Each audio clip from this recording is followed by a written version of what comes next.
여러분 혹시 이제까지 지내오시면서 여러분 마음에 쏙 드는 그런 사람들을 만나보신 적이 있으십니까?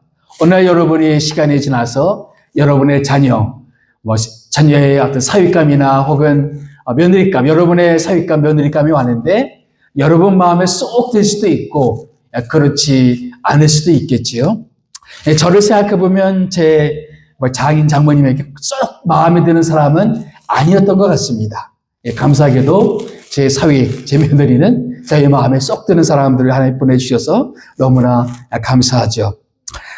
꼭 사위, 며느리감뿐만 아니라 여러분의 친구들 가운데도 혹은 여러분의 교회 친구들 가운데도 여러분 마음에 쏙 드는 사람이 있을 수도 있고 또 그렇지 않을 수도 있습니다.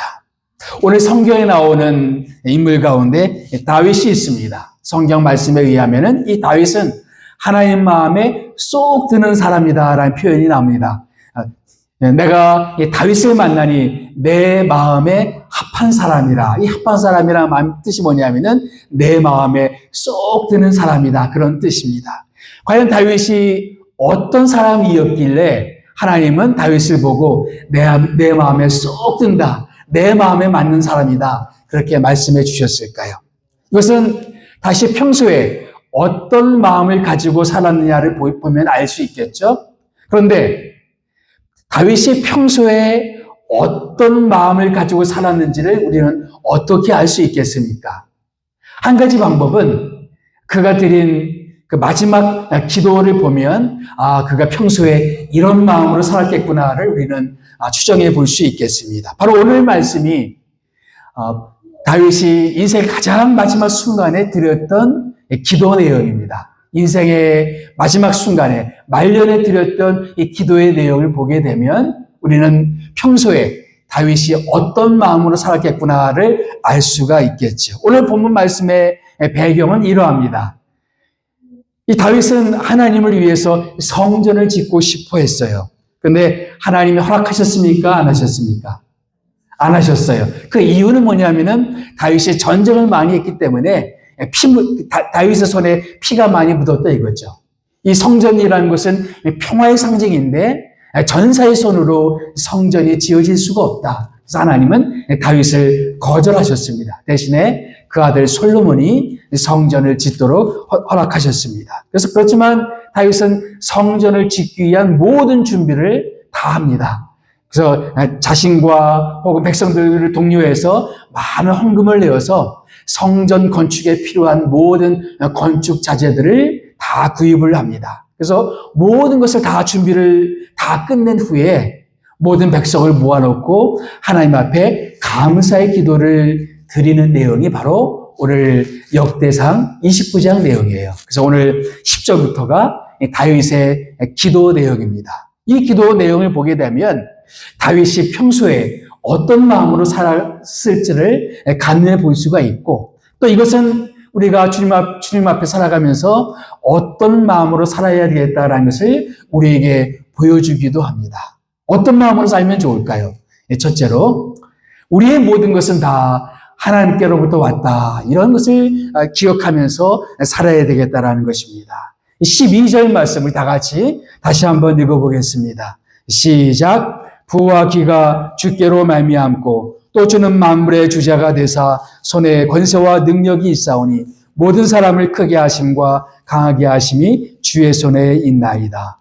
부와 귀가 주께로 말미암고 부는 뭡니까? 부자가 되는 것, 물질이 나에게 쌓이는 것도 다 주님께로부터 말미암고 귀하게 되는 것, 그러니까 높은 자리에 오르게 되고 높은 지위에 오르게 되는 것들도 다 주님께로부터 오게 되는 것이다.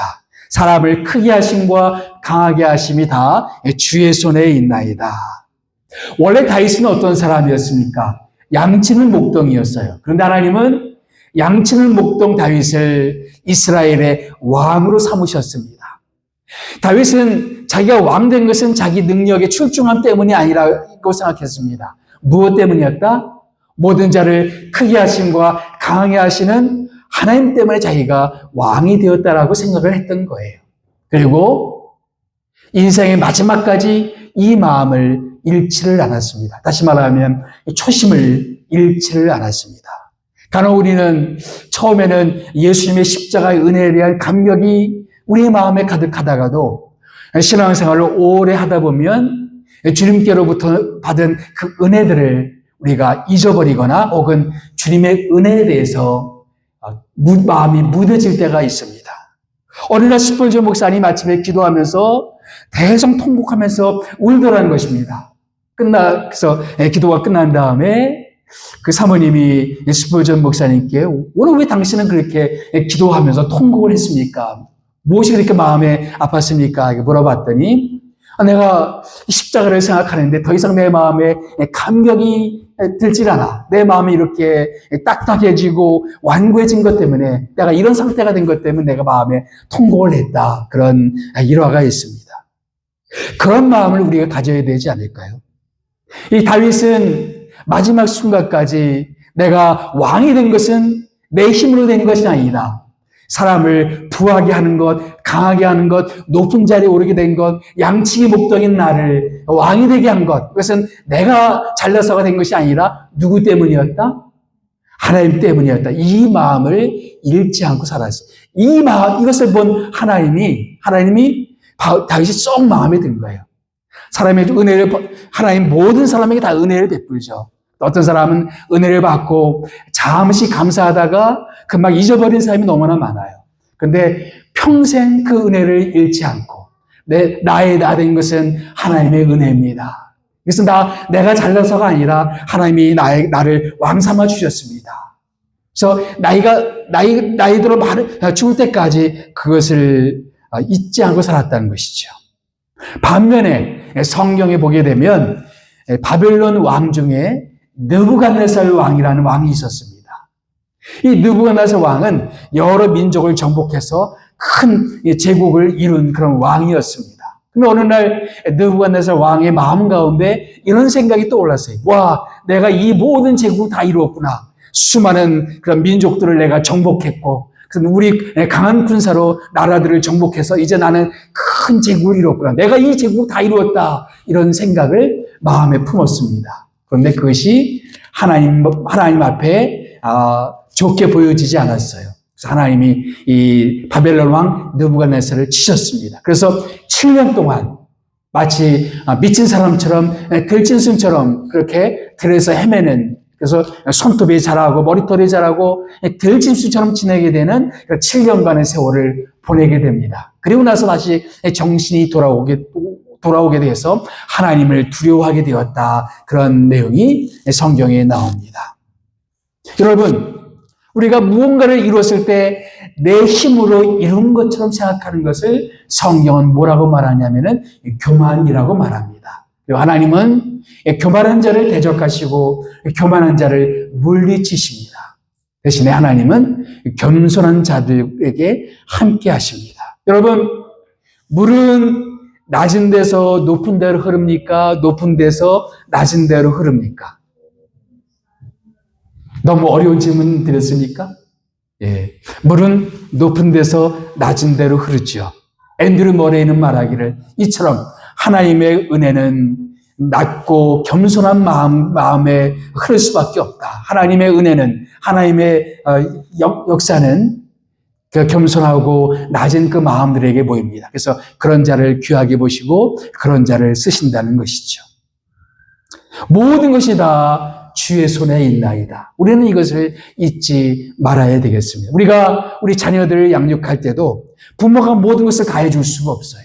이 자녀의 인생도 다 주의 손에 달려 있는 것입니다. 우리가 최선을 다해서 자녀들을 돕지만, 그러나 부모가 아무리 도와준다고 할지라도 자녀가 다 잘 되리라는 법은 없습니다. 모든 자를 크게 하심과 강하게 하심은 누구 손에 있다고요? 부모의 손에 있는 것이 아니에요. 바로 하나님의 손에 달려 있습니다.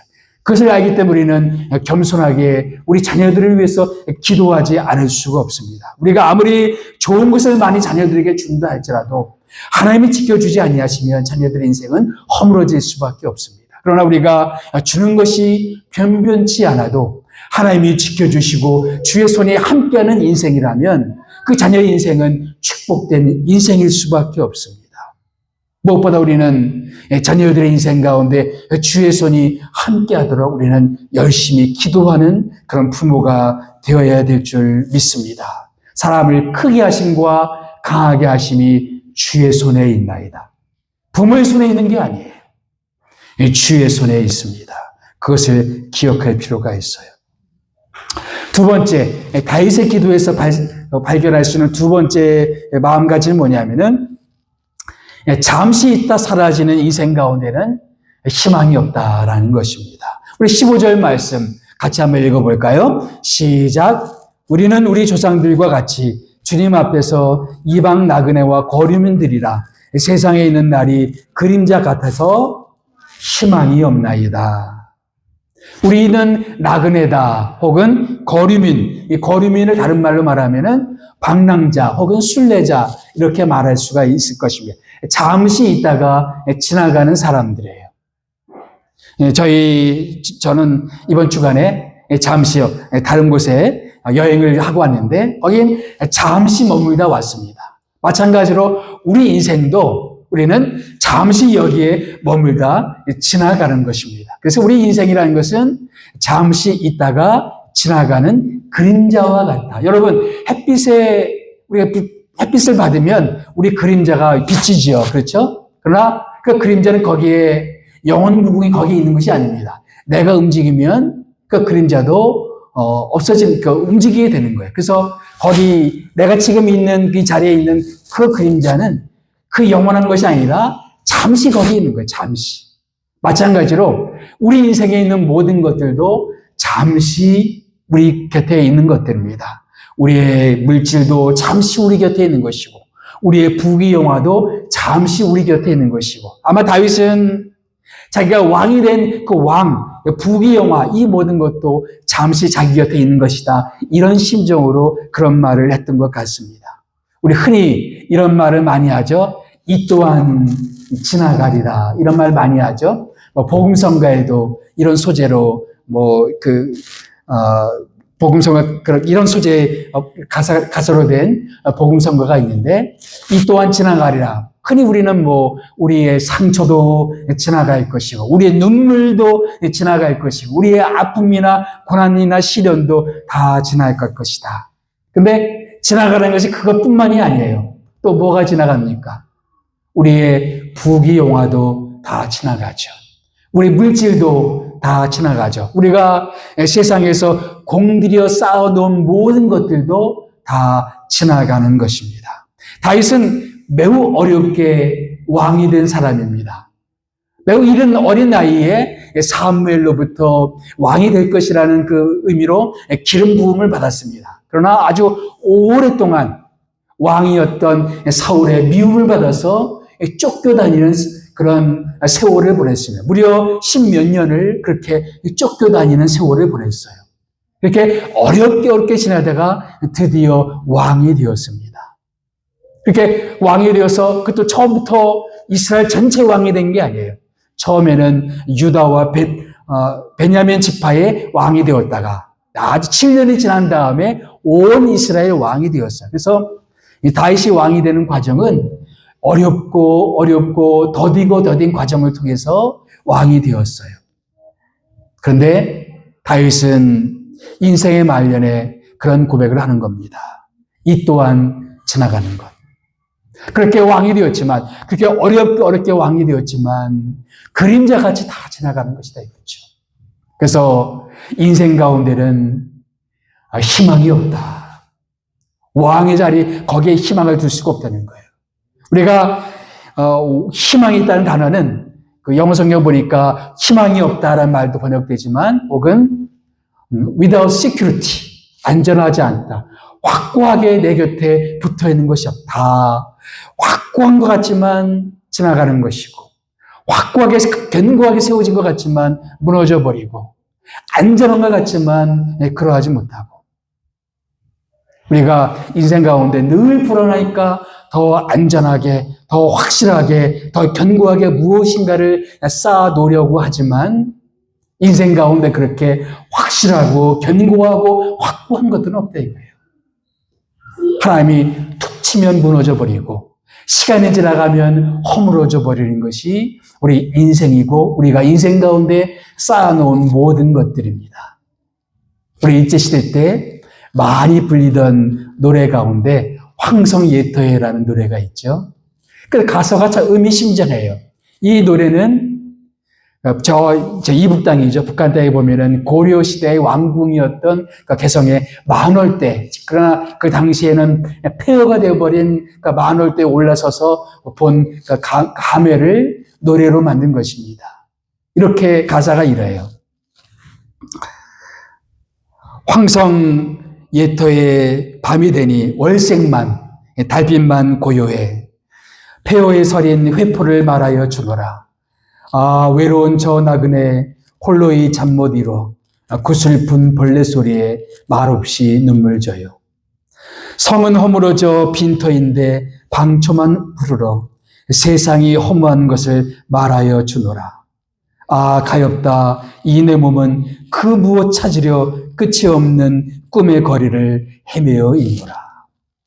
옛날에 그 부귀영화를 누렸던 고려의 그 왕궁터, 그러나 지금은 폐허가 되어버리고 빈성이 되어버린 그 만월대에 올라서서 정말 시간이 지나가면 한때 누렸던 모든 부귀영화들이 그렇게 다 지나가는 헛된 꿈이라는 것들을 노래로 불렀던 것이죠.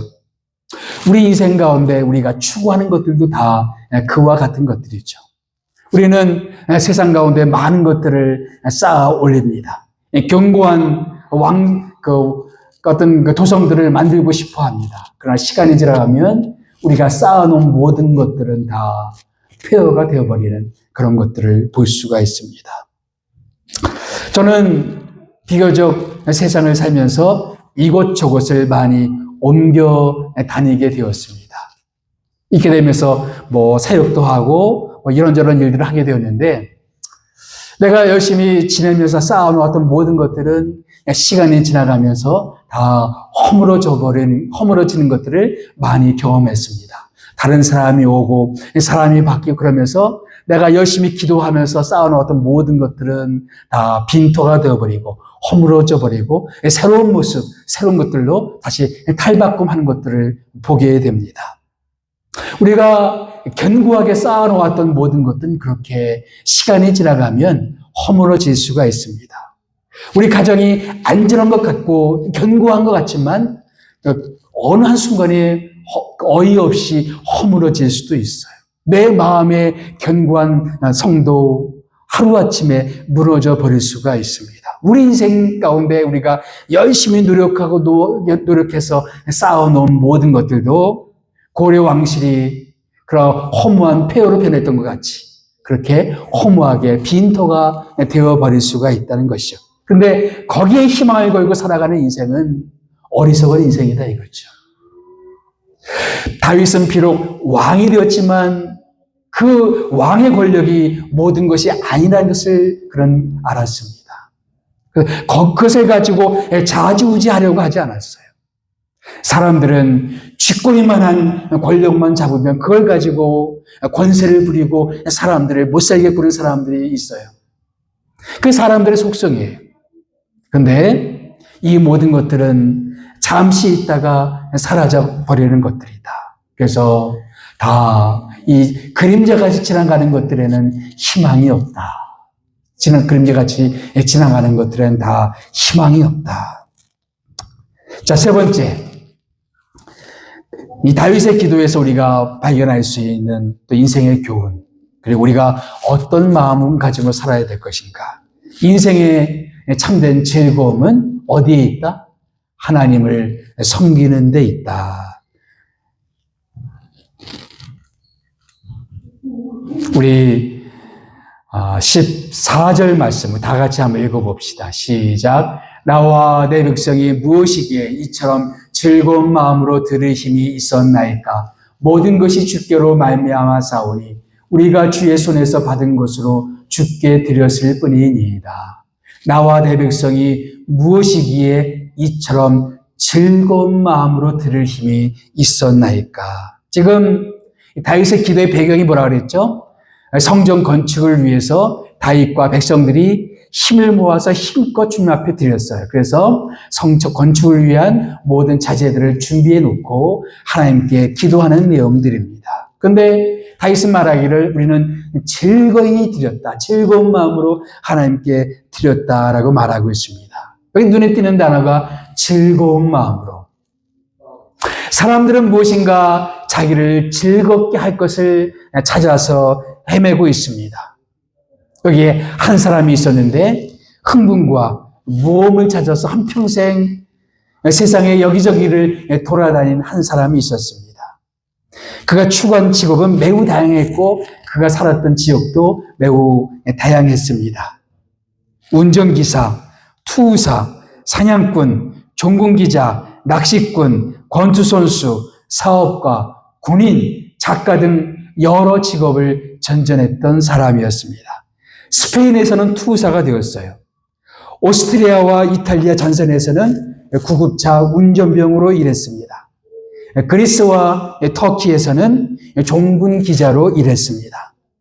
아프리카에서는 사자와 코끼리를 사냥하는 사냥꾼으로 일했습니다. 쿠바에서는 군수 공장을 경영하는 사업가로 수완을 발휘하면서 틈틈이 바다 낚시를 즐기는 인생을 살았습니다. 파리에서는 특파원으로 일을 했습니다. 그리고 파리와 스페인을 무대로 한 그런 작가이기도 했습니다. 그리고 그 역사적인 노르만디 상륙 작전에 참전하기도 했습니다. 그래서 3번 결혼에 실패했고 4번 결혼식을 올렸습니다. 그가 한 소설을 썼는데 소설 첫 문장은 이렇게 시작됩니다. 킬리만자로는 높이 5,895m의 눈 덮인 산으로 아프리카 대륙에서 가장 높은 산이라고 한다. 마사이족은 서쪽 봉우리를 가리켜 느가이의 느가이라고 일컫는데 그것은 신의 집이라는 뜻이라고 한다. 그런데 이쪽 서쪽 봉우리 근처에는 말라 얼어붙은 표범의 시체가 하나 나둥그러져 있다. 과연 표범은 그 높은 산봉우리에서 무엇을 찾고 있었던 것일까? 그것을 설명할 수 있는 사람은 아무도 없다. 바로 킬리만자로의 눈을 쓴 해밍웨이입니다. 그는 1954년도 노벨 문학상을 수상하는 작가가 되었습니다. 그러나 62살이 되는 1961년도 미국 아이다호 자택에서 그가 자주 사용했던 사냥총으로 그 이마에 이 총을 쏴서 인생을 마감하게 됩니다. 그는 자기가 썼던 작품처럼 삶의 정성의 산봉우리에서 피 흘려 쓰러져가는 표범의 운명 같은 그런 모습으로 생을 마감했습니다. 무엇인가를 추구하기 위해서 이것저것을 하면서 그리고 사람들로부터 명성도 얻고 작가로서의 어떤 명성도 얻었지만 그는 그 산 위에서 얼어붙은 표범 같은 그런 인생의 마감을 했습니다. 우리가 세상 가운데 뭔가 우리를 붙잡을 수 있는 무엇인가를 잡으려고 우리는 애를 쓰지만 평생 그것을 잡지 못하는 사람들이 있습니다. 그런데 인생의 마지막 순간에 다윗은 뭐라고 고백합니까? 내가 즐거운 마음으로 주께 드렸나이다. 그 마음 가운데는 즐거움이 있었습니다. 그는 자기의 즐거움이 왕이 된 그 즐거움이 아니라고 그랬습니다. 세상의 많은 부귀 영화를 누리는 즐거움이 아니라고 그랬습니다. 하나님을 섬기는 즐거움을 말하고 있습니다. 하나님께 드리는 즐거움을 말하고 있습니다. 세상에는 여러 종류의 즐거움이 많이 있어요. 그러나 그림자같이 그 모든 즐거움은 다 지나가게 됩니다. 예수님께서 어느 날 사마리아 여인과 대화하면서 이런 말씀을 하신 적이 있습니다. 이 물을 마시는 자마다 다시 목마르려니와 이 물을 마시는 자마다 다시 목마르려니와.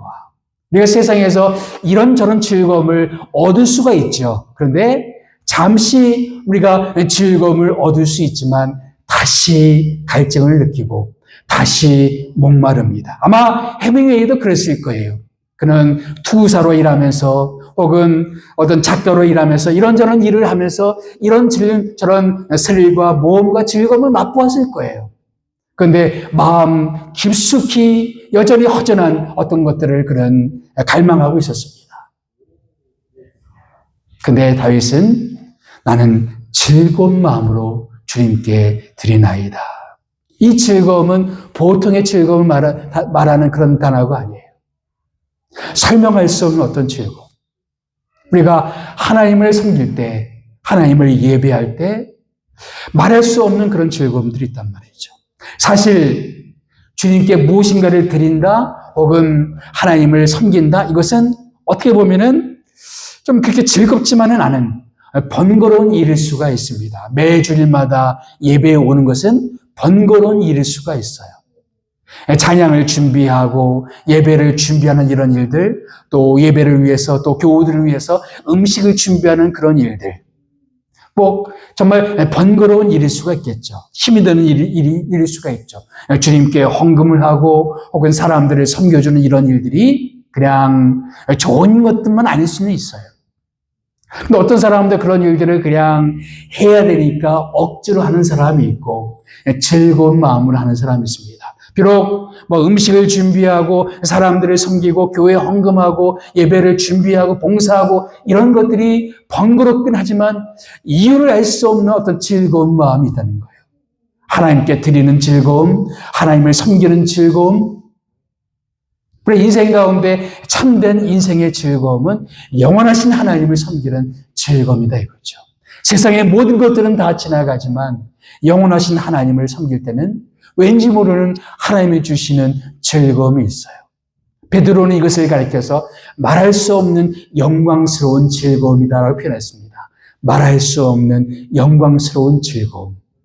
세상의 기준으로는 설명할 수 없는데 왠지 마음이 기뻐요. 교회 오는 게 기쁘고 말씀 듣는 게 기쁘고 성경을 공부하는 게 기쁘고 큐티하는 게 즐겁고 교회를 섬기는 게 즐겁고 교인들을 위해서 음식을 준비하는 게 즐겁고 그 즐거움 때문에 매주일마다 교회에 와서 교회를 섬기고 주님을 섬기는 겁니다. 어느 날 C.S. 루이스와 어떤 친구가 대화를 나눕니다. 어떤 친구가 C.S. 루이스에게 이런 질문을 합니다. 여보게, 하나님을 사랑한다는 게 혹은 하나님을 믿는다는 것은 쉬운 일인가? 누군가 여러분에게 그런 질문을 하면 어떻습니까? 예수 믿는 게 쉬운 일인가요? 묻는다면 여러분은 어떤 대답을 하시겠습니까? 쉽습니까? 어렵습니까? C.S. 루이스는 명언을 말했습니다. 하나님을 사랑하는 사람에게는 쉽지. 내 마음 가운데 하나님을 사랑하는 마음이 있으면 예수 믿는 삶은 너무너무 쉽습니다. 너무 즐거워요. 교회 헌금하는 것도 즐겁고 그리고 봉사하는 것도 즐겁고 교인들을 섬기는 것도 즐겁고 모든 게 다 즐거워요. 아무리 힘들어도 즐거워요. 마치 두 연인들이 사랑에 빠지면 연인을 기쁘게 할 것이 있으면 뭐든지 다 즐거워요. 어떻게 하면 내 사랑하는 사람을 즐겁게 할까 연구하다가 아무리 그 힘이 들어도 기꺼이 하고 싶은 마음이 든단 말이죠. 사랑에 빠진 사람들은 자기가 사랑하는 사람을 위해서 뭔가 하는 것이 번거로운 일이 아니라 기쁜 일이 되는 거예요. 즐거운 마음으로 하게 되는 거예요. 우리가 주님을 섬길 때, 교회에 나올 때 그런 마음으로 나왔으면 좋겠습니다. 정말로 주님을 사랑하는 마음으로 주님을 섬기고 주님께 나오고 하나님을 영화롭게 하고 사실 그것만이 우리에게 진정한 즐거움이 된단 말이죠. 오늘 이 시간 기도할 때 그렇게 기도했으면 좋겠습니다. 하나님, 제 마음 가운데 이런 즐거움을 주십시오. 세상은 이런 즐거움을 주지 못합니다. 오직 주님을 섬기고 주님을 가까이 할 때만 이런 즐거움을 맛볼 수 있사오니 이 즐거움을 저희에게 허락하여 주옵소서. 우리 함께 기도하겠습니다.